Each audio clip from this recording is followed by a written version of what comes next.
So guys, for today mag-order tayo ng brand new Honda RS hatchback. Brand new, kalalabas pa ng puso kasa, baka wala pang 100 ang mileage. Nagpalit na kagad ng mag-fender gap check muna natin. Ayan o, bagong bago, tinanggal nila yung stock tires nila, binenta na rin. So 205/45 Rota, hindi ako nagkakamali, Rota Titan to, 17x7.5 ET42, naka Thunder Air, bagong gulong, 3 finger gap, actually medyo maluwag, 3.5 front, then yung rear, ayan, halos 3, then dito ayan, tight na 3, and ito 3.5. okay, so ganyan siya kabago guys. Pangatlong ano ko na yun, pangatlong coilover. Anong brand niya sa'yo bro?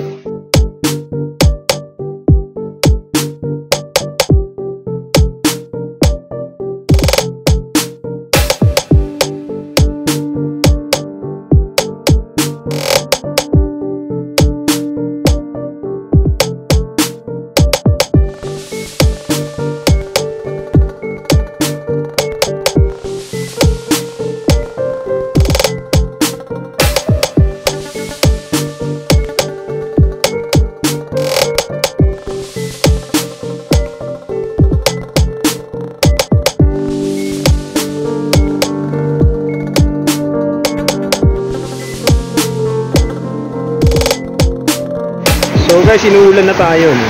So kanina 3.5 yung front, 3 yung likod. Ngayon nasa sikip na yung dos, mga 1.5 fender gap.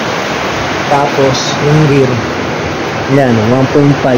May load na spring, pero yung front magsisettle pa yun. Kailangan yung makina, yan, 1.5.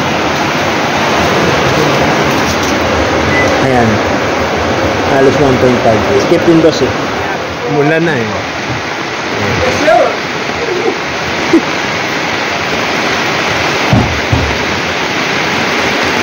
So guys, inulan na tayo. Hindi na natin siya masyadong magagawa ng montage, kasi may lakad pa rin si boss na naka-RS.